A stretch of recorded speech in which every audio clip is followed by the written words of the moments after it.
Hey everybody, and welcome back to Boho Jewel. I'm Sandra, and I posted a video to show how to create this cute little fingerless glove, just the body of it. And so I got the idea from this pattern that I found at Hobby Lobby. Really cute ideas. It's got the crochet tutorials in here, or the instructions rather, for the gloves, the scarf, and the hat. And it took me a while to decipher all this stuff for the gloves. So I finally did. It took several tries, but I finally did. So I'm breaking it down a little bit. So it creates this cute body of the glove and then the ruffles on the bottom and the fold down top. So I completed this one this morning, and I wanted to break the video down into parts simply because that way you can choose which part you need to refer back to. It makes it a little easier. But I did both of these today, and I realized that this part up here, it folds out and it takes quite a lot of time. But it's not something I want to rush through because it takes several, it was just, for me, it was tricky to figure out where exactly to get those stitches into, so I wanted to take time to share that with you.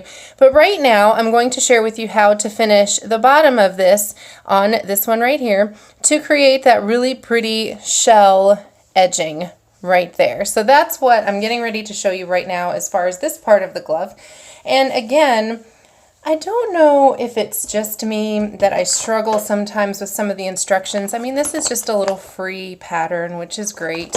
But I felt like there were some mistakes in there, but it could just be me. I'm not, nobody sue me or anything. I'm just, I felt like it was a little bit confusing. But I'm using this gray yarn. The pattern calls for a medium 4 and a number 5 crochet hook, which I have right here, and this is a medium 4 yarn. This color is, it's by Impeccable. Not sure if I said that already. Where's the pale gray? And I will go back and edit and add exactly the yarns that I'm using in there in case you want to use the same colors, and try to find some links for you to find them as well. And I will also go in and write my interpretation of the patterns. So hopefully that helps. Maybe there's a lot of people out there that think like I do. So what we're going to do, make sure you know where the bottom is. This is the bottom. So there's our little thumb hole. So right here is the bottom. And don't laugh at me for pointing that out, because this morning I did the whole shell stitch all the way around on the wrong end. So what I do, this is the easiest way that I have figured out to get started on this side. I'm going to create my knot on my hook, and I'm going to leave it a little bit loose. Now here where we stitched the glove together using slip stitches, you see that seam? I'm going to start right around that seam because that's not actually a stitch. So I'm going to start working right in there next to that. So there's a nice space right there, and I'm going to put my hook through there, pick up my knot, tighten it, and then pull it through. And pull all that little leftover, where is it? That leftover tail of yarn through as well. For me, that is just the easiest way that I have figured out to get started on the ends like this. So now I'm going to yarn over, pull this through, and I have a nice loop to start right here that's not going to slip away from me or go anywhere. So the first thing I'm going to do is I'm going to single crochet all the way around. Now, the entire body of my glove, I did 25, I chained 25. So that was the length of my glove that I started with. So that is what I'm going to need to chain around so it doesn't get too tight. Now this is what was tricky for me, was figuring out which loops I was supposed to chain through and how many I was supposed to have, and there's nothing specific about that in the instructions. That's why I think sometimes it's easier to see these things. For me it is anyway. So I'm going to go right here. I have this one, and I'm going to chain 1. And then right here, there's a nice space. I'm going to go through and single crochet right there. Now, here is the key that I have found. You don't want where there's like one little strand of yarn. That's not really a good solid space to go through. That's not really an official space. But right here, and you can see where it wants to separate a little bit. I'm going to try to get that in the camera. So I don't want to go in between right here trying to see if I can show you what I'm talking about in there. I don't want to necessarily go through where the loose spaces are so that that separates. See how that one's kind of coming forth? I want to make sure I get it through where it's solid. I hope that makes sense. I hope that shows up the way I want it to show up. Yeah, you see that little guy hanging out in the background there? We don't want to go between him and create little stragglers. So right there, single crochet. And as you start working it, you'll kind of see what I mean. So we're going to go through the next one where it's a nice solid space and single crochet all the way around. Okay, that was a really tricky part for me, was figuring out where my crochets needed to be. So let's see, how many do we have? 1, 2, 3, 4, 5. Okay, and then go all the way around and keep it at the top. You don't want to dip all the way down here. You want to keep it toward that top.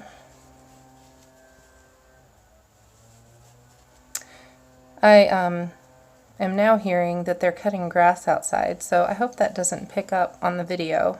Sorry if it does. One of the joys of living in an apartment. You never know when they're going to do these things. So hopefully there's not a ton of buzzing in the background.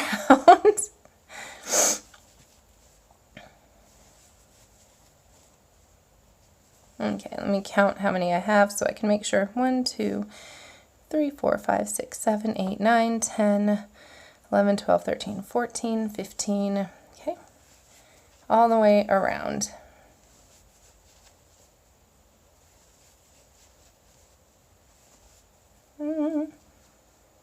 Oh, see, there's a perfect example. I got ahead of myself. You see how I kind of created that little loop right there and divide? That's not really an official space. So I'm going to go back out and I'm going to put it in between those. That way you don't want to see any single little lone strands, I guess is what I'm saying. I think that's what I finally discovered after a while.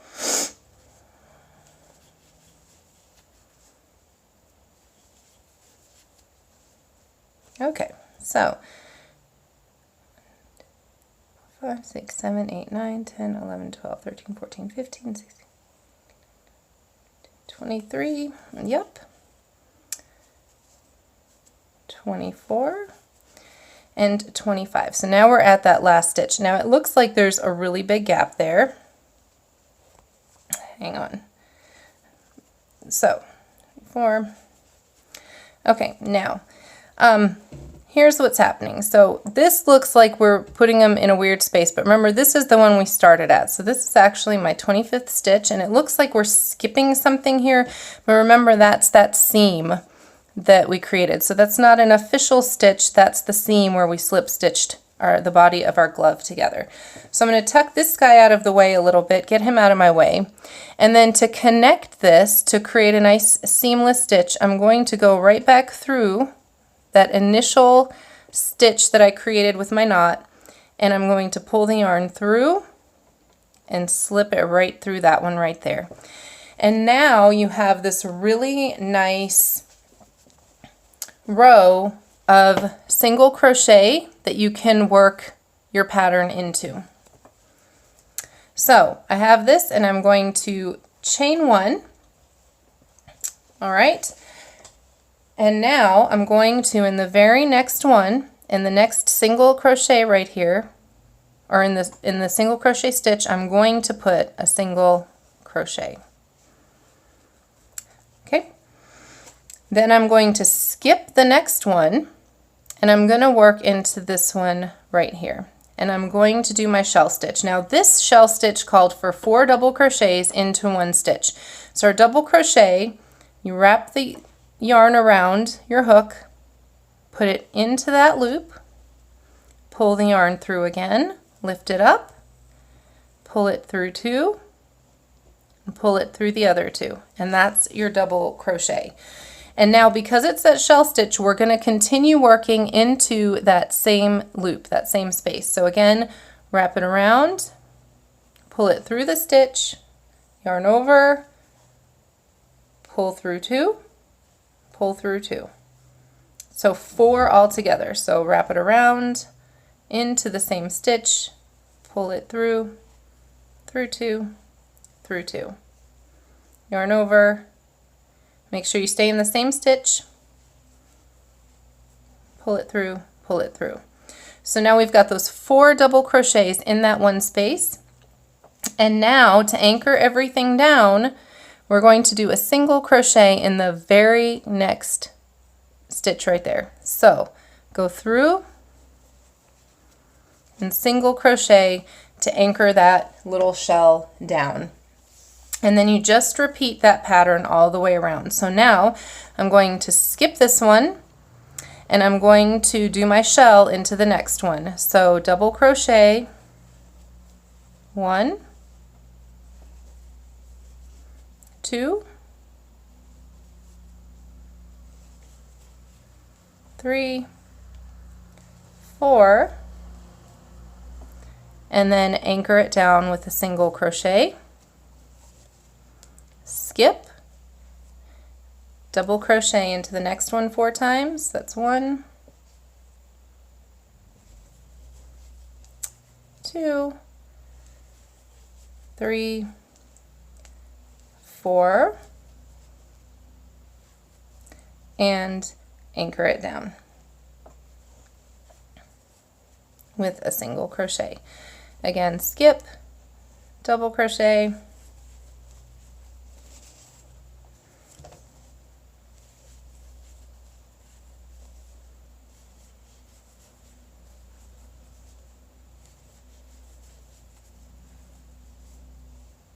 and anchor it down.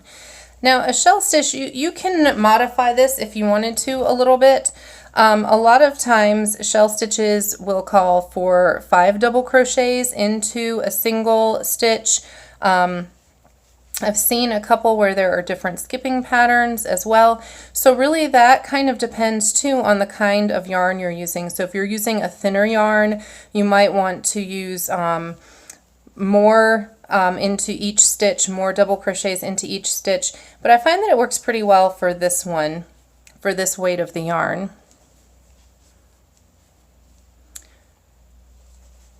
And I like the shell stitches because once you know the stitch and once you know how to kind of anchor that with a single crochet, where to look for the little spaces to do that in, and how to count the spaces, I feel like that really opens it up for some really pretty trimming and edges for scarves and things like that too, for different kinds of projects, for blankets, pillowcases. 4. And we're almost at the end. So we're really close to our end here. So we're going to skip this one. We're almost back together. We're going to skip this one and I'm going to do my last shell stitch into this right here. And then I'll show you how to close it up. 2, 3, and 4. And it works out that we have that little space there, so I'm going to anchor it with my single crochet. And now we want to close this gap again. So now I'm going to just go into the next space right here. Make sure you can see that. This is where we started. I've done my single crochet. So then the very next space, I'm going to pull through and pull through just to create that slip stitch, pull that out a little bit and cut my extra yarn. And that's that. Now what I do right here, if these are so close together, I just give them a little knot just to tie them together, just for that added little extra bit of insurance. A nice little tight knot right there. And then I'm going to work my ends in.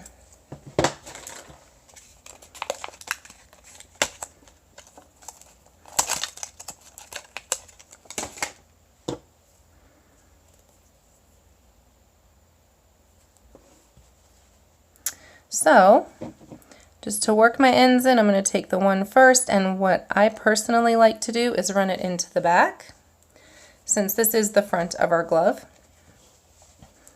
And I go with the direction of the yarn. It wants to pull that way, so I listen to it. very groovy like that. So, and then just work it in through a few of the stitches.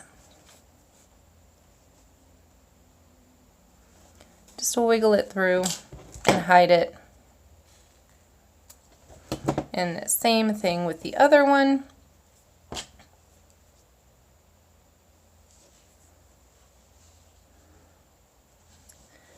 Just pull it through to the inside. And I work it through the gray pieces if I'm working gray yarn, and I work it through the other gray areas. If it were the purple, I would be working it through the other purple areas. The only thing that I would note about working your yarn through is you don't want to, let me see if I can even do it. You don't want to pull through your yarn. That'll create little loops. You want to make sure you're going through actual spaces in the stitching. Otherwise you'll create little fuzzies and little loops that you don't want, that might get hung up on things or start to unravel. And that's it. So there is the bottom part of your ruffly glove. Super cute. So I will get this one out there and make sure I put the patterns down for you guys too. So I will also do the top half for you. I'll do another video with the top half, and I will try to link all these to each other so they're easy to find. Thanks for watching, guys. Let me know if you are going to try some of these too. I'm just having fun with the gloves. I love these kind of gloves. If you haven't already, please subscribe to my channel so that you can get alerted whenever I create new crafty videos and talk about fun, artsy things and craft show things. And thanks for watching. I will be back soon.